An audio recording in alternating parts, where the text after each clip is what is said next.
Hello, this is Reverend Don Lewis, and welcome back to Living the Wiccan Life and our interview with Zsuzsanna Budapest, founder of Dianic Wicca. So then I went to another place that was actually owned by women, and there we developed the Susan B. Anthony Coven #1 even more, and I started getting into initiations more and even hiving out groups because we got too big. And the reason I wanted this to be named Susan B. Anthony Coven #1, there are two reasons, but one of them was I wanted everybody to get it that this has a feminist bent.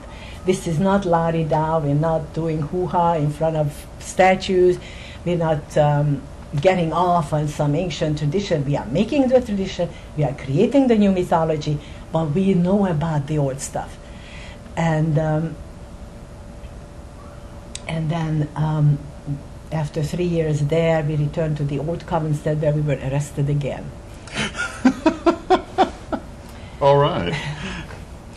And so it was, to keep doing it, you had to be there. I had to explain every time. And I did everything for 3 years. Then after 3 years, something happened. The goddess broke my leg. I mean, just the foot. And I couldn't stand on it. And they had to carry me up and carry me down. I said, it would be much easier. Carry me up, put me down, but do everything I used to do. So they started stepping in my shoes because I could not stand up. And it was what it was. First it's a little limpy, then it got a little better, and then they started internalizing it. It wasn't easy to ask American women, even feminists, to step into the mythological shoes of the ancient women who carried a spiritual authority. It was very difficult because of all the wounding and the very, very hard life that women had to live. Nobody has a nice childhood. No one. Childhood is like horrible by definition. So it was a long and arduous task. I opened a candle shop bookstore so that they can themselves read up on stuff. And then it came to pass that the sisters who helped me with the store said, "See, we cannot handle this. People ask us this, that, we don't remember, we have to repeat ourselves. Our mouth goes ragged, write it down. You write it down." So that's how the Holy Book of Women's Mysteries was born, which I feel like, my goddess, after 36 years, it still stands. It's not a good thing that it still stands. It should have been eclipsed. It should have been better. It should have been brand new books that eclipsed this. Never happened. I don't know why not. I was hoping it would. This was just my first shot. And then it got better because the book helped others, and then it spread very nicely through the book, through the bookstores, through goddess study groups, book clubs, and it went around, and I moved up here. I left Los Angeles because the air died.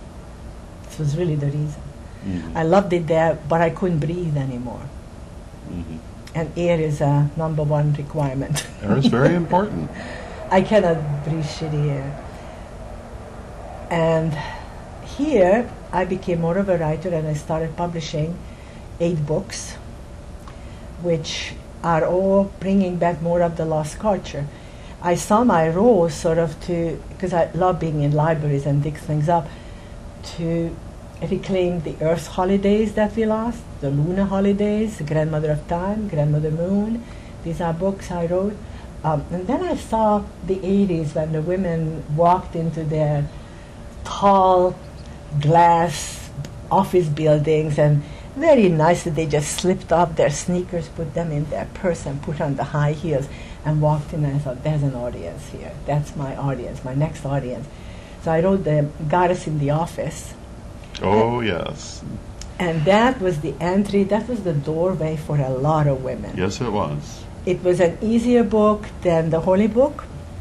It had just enough for that particular lifestyle, and I meet many women. It's the first book I ever saw was I still have it. And so now it's out of print. Out of print. I don't know how to bring it back to print, because as it is, it's perfect. I can mine it and call it something else, but I much rather see that go out because the working women need something that can bring the magic where they are 8 hours a day. 8 hours a day. So essentially, the pagan movement didn't have women prominent. When I entered it, when I got arrested for tarot reading, and that was another thing. In 1974, I was set up by a policewoman. Big story, it's in the Grandmother of Time. Funny story, as my tragedies are always funny later on. And then that fight started up, and I got a lot of help, pro bono lawyers. It took us 9 years, but we defeated the law. And the law was that it was inherently fraudulent to read tarot cards to anyone, unite friends, find water or anything, get lovers for people, anything. Oh, and then there was something called Oriental magic, which I still don't know to this day what that is. It was a big fat paragraph. It was called 4330, and it was all fraudulent, bunco law. Now, in my case, there was no ripped-off person. Nobody was complaining. And the policewoman I read cards to, poor thing, she didn't want to testify against me because by the time we got to the court, everything I told her came to pass. Everything. And I got some pretty particular things, like her mother will move to Florida. I mean, where did I get there? I don't know, but it happened. And that her daughter will go with grandma and go to school there. And all these specifics, I don't know. Something came in my head. Anyway, I lost, and I was found guilty. And I did the Susan B. Anthony. I said, I'm not going to pay any fine, and I'm not going to go to jail, because this is an inherently fraudulent law. It was created against roving bands of gypsies in the time of the gold rush. And this is the feminist movement. It's a new dawn, and it has nothing to do with women's spirituality, and I want the right to prophesy. I think a woman opening and closing her mouth, emitting words, is First Amendment, and the only reason they are down on us is because we are feminists. Well, it wasn't quite true. They were down on all psychics in alphabetical order. I was just Z. Then I met an astrologist who was in the same boat. She was busted, and her name was Zelda. It was an 80-some-year-old woman who wrote 29 books about astrology. And she said, oh, Z, why don't you just give them the $100 and go back? It's a revolving door. They do this every year. When Z comes up, I know it. Here's $100, and they back to work. I said, because it's not dignified. I am not going to say I'm guilty of something that is my human right. And as a woman, I claim this right. I know this has not been fought for by the suffragists. It's not exactly as big as the vote. But to counsel each other by any means possible is a woman's right. And there is a lot of sexism involved here in persecuting us. So I won after 9 years. 9 years. It's no longer under law. And that's a wonderful thing. Everybody can read tarot. Rose Bird struck it down. She was on the Supreme Court, Rose Bird in California. She took a look at this law and said, oh, this is nonsense, and tossed it. Took her 3 minutes maybe. And that felt good, but by that time I was not reading cards as often. You know, it comes and goes. You get a passion for prophecy, and then you overuse it, and you just, you start looking at the cards, even what tomorrow is going to look like. And I said, no, you live it, it unfolds, you deal with it, you thank for it, you go to sleep. That's what life is like. Not, you don't have to know everything ahead of time. It unfolds on a daily basis. So I got a little less dependent on this great, deep spiritual entertainment. Sometimes I just pull a card to contemplate the image, to contemplate the idea, what is connected to it. So that was, what was different with the pagan movement? When I got arrested for tarot cards, they like the Red Sea, they parted into two ways. Herman Slater from New York and Isaac Bonowitz, who is still around, trashed me. It was my fault. It was my fault. Why didn't have a license? You cannot have a license. There's no license. If it's against the law, you don't get license. I mean, it's a simple thing. They didn't get it, and they were pissed that suddenly this woman out of nowhere is like, I rose to prominence on this terror trial because somehow well, first of all, it happened in Los Angeles, where the media lives. It was great media hoopla. I was on the front page for weeks, you know, and especially when we lost, but they said that the witch didn't win. And I said, yes, I did not have an issue. If you win, you don't get to appeal. Nothing changes. So it would have been an ego saying, I won, yeah, hurrah. But I wanted more. To me, this was history. Yes, indeed. My sense of history is the reason I do most of the things in my life.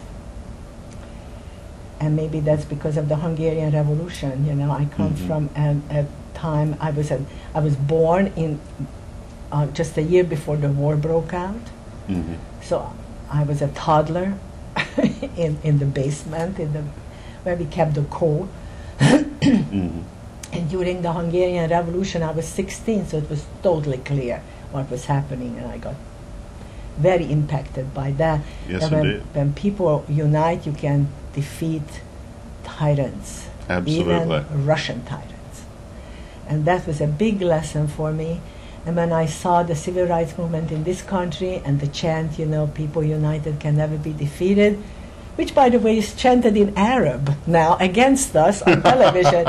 And it's all men. Where are the women? Nobody knows. And they chant the old 60s chants because this spirit goes around, comes around, and it has gone there now. They just fight for their own things. Yeah. Well, if people would like to learn more about you or contact you, could you tell us your website? It's www.zbudapest.com, and please come there. I have a list. Then you can sign up. That's for free. I have an online school, which I'm very proud of, but it just now really starts to gel how to run that kind of a teaching method. And call your bookstores about my books and make them carry it, because they like to forget about the West Coast. West Coast writers get far less attention in publishing than the East Coasters. Well, thank you so much for this interview. It's a great honor. And you're one of the very few true matriarchal heads of this movement. Blessed be. And blessed be to you, and thank you so much. I hope that you enjoyed this episode and that you'll join us again for more of Living the Wiccan Life. Until then, may you blessed be.